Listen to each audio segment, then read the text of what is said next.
क्या हुआ जब नन्हे मोहम्मद अपने चाचा के घर गए और उनके घर रिज़्क की बारिश होने लगी और एक नदी में कैसे रास्ता बन गया, चलिए जानते हैं। दादा अब्दुल मुत्तलिब के इंतकाल के बाद हमारे प्यारे नबी सल्लल्लाहु अलैहि वसल्लम अब अबू तालिब के घर उनकी निगरानी में पल रहे थे। लेकिन जिस दिन से मोहम्मद सल्लल्लाहु अलैहि वसल्लम हजरत अबू तालिब के घर आए, उसी दिन से ही उनके घर के हालात बिल्कुल बदल गए। उनके घर के चारों तरफ हवा में एक अजीब सी खुशबू महसूस होती। हमेशा उनके घर जो खाने में कमी रहती थी, नन्हे मोहम्मद सल्लल्लाहु अलैहि वसल्लम के साथ बैठकर खाने से उसमें बेशुमार बरकतें उतर आईं। अबू तालिब का घर जो बहुत ही तंग हाली में था, अब उनके घर में रिज़्क की बारिश होने लगी। उनका जमीन जो सूखा और बंजर था, अब वो हरियालियों से भर गया। अक्सर ऐसा होता कि दूध की मश्क आधा भरा होता, लेकिन जब नन्हे मोहम्मद उसका सिर्फ एक घूंट पीते तो दूध का मश्क पूरा भर जाता और घर के सारे लोग पेट भरकर दूध पीते, फिर भी दूध पूरी तरह भरा रहता। बीवी पूछती, ये कैसा करिश्मा है, ये कैसा जादू है?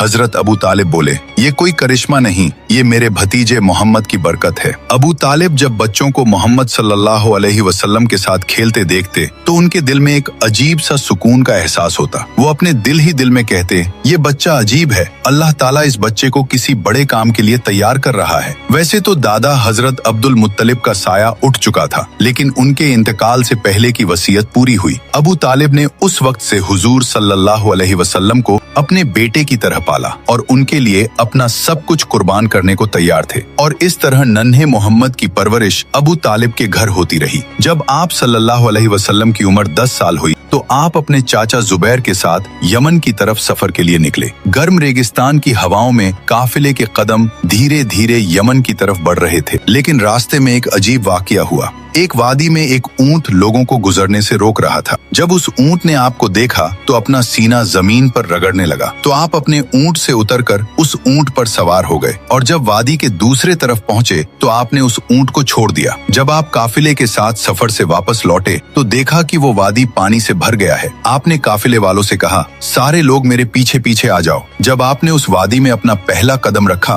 तभी अल्लाह ताला ने अपना करिश्मा दिखाया और पानी को एक ही लम्हे में खुश्क कर दिया। हजरत मोहम्मद सल्लल्लाहु अलैहि वसल्लम और काफिले के लोग आसानी से वादी पार कर गए। जब काफिला सलामती के साथ मक्का लौटा तो लोगों ने सारा वाकया शहर वालों को सुनाया। तो लोगों ने कहा, इस बच्चे की शान बहुत निराली है। सुभान अल्लाह। जो लोग नबी पाक से सच्ची मोहब्बत करते हैं तो दिल से लिखिए, आई लव मोहम्मद, और अगले पार्ट के लिए सब्सक्राइब जरूर करें।